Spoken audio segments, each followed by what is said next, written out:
Esta é uma análise do Ministério O Caminho. Delhi, capital que respira fumaça. Nas últimas semanas, o governo regional autorizou 5 ensaios de semeadura de nuvens, com um orçamento total de aproximadamente 3,21 crore rúpias, cerca de $400 mil, em um esforço para induzir chuva artificial e reduzir partículas no ar. O projeto foi aprovado pelo gabinete local e coordenado com institutos como o IIT Kanpur. A técnica proposta, Cloud Seeding, consiste em dispersar núcleos de condensação, frequentemente iodeto de prata ou agentes higroscópicos, em nuvens existentes para estimular a formação de gotas e precipitação. Em teoria, mais chuva significa mais limpeza de partículas no ar, mas os limites práticos são cruciais. O que os estudos mostram? Revisões recentes, incluindo o relatório do Government Accountability Office dos Estados Unidos, indicam que os aumentos de precipitação observados em estudos variam amplamente, tipicamente de 0 a 20%, e dependem fortemente das condições meteorológicas e do tipo de nuvem. Em resumo, pode ajudar, às vezes, em condições favoráveis, mas não cria chuva do nada. Dados históricos ilustram isso.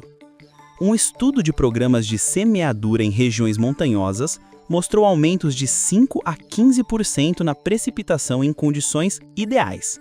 Outro experimento na Índia, em Solapur, revelou um ganho de cerca de 18% em um contexto específico de sombra de chuva.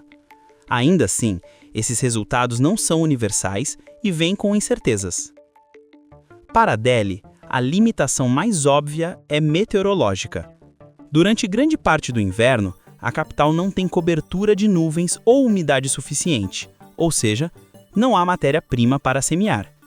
Por isso mesmo, cientistas alertam que a eficácia será intermitente e que qualquer benefício tende a ser temporário.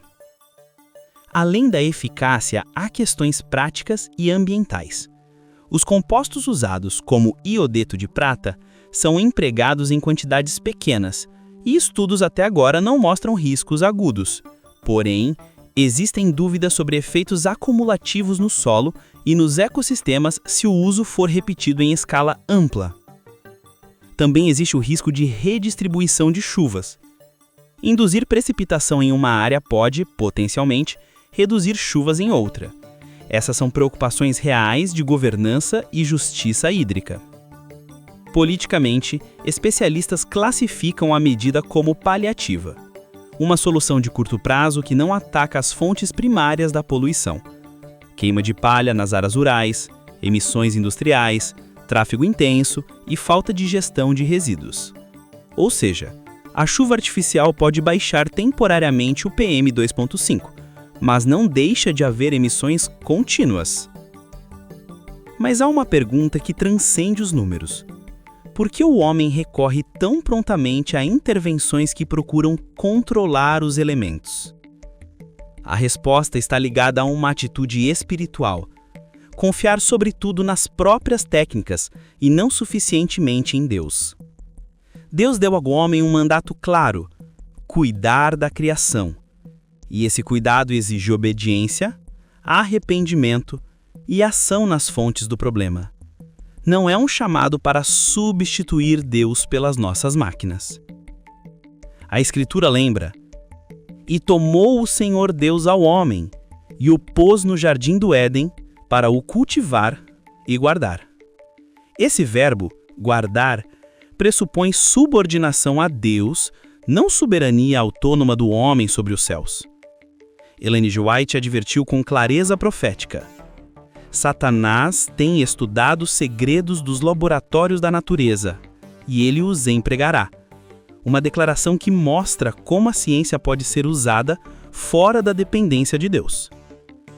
Em outro texto, ela cunhou a imagem terrível: "E ele tomaria o fruto da vide, também o trigo e outras coisas dadas por Deus como alimento, e as converteria em venenos." Palavra direta: aquilo que Deus deu de bom pode ser pervertido quando o homem abandona a obediência.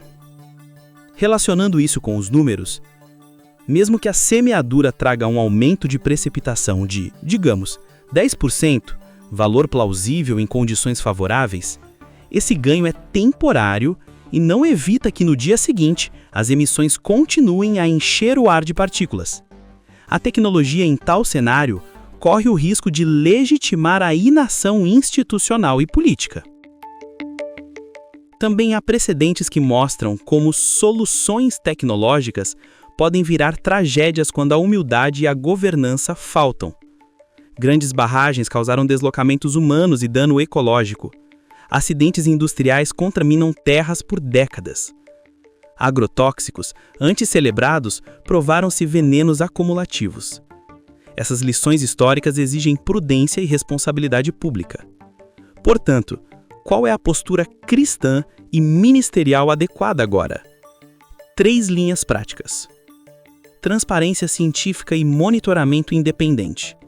Todo ensaio deve ter protocolos abertos, medições avaliadas por terceiros e planos de mitigação claros. Por exemplo, avaliações antes e depois do PM2.5, análises de solo e água. Priorizar ações na raiz do problema. Redução imediata de fontes. Controle das queimadas agrícolas, regulamentação veicular, fiscalização industrial e gestão de resíduos. Não podem ser substituídas por chuva artificial. Dependência espiritual e ética pública. A ciência é um dom de Deus, quando usada com humildade, não como substituto do arrependimento e da oração.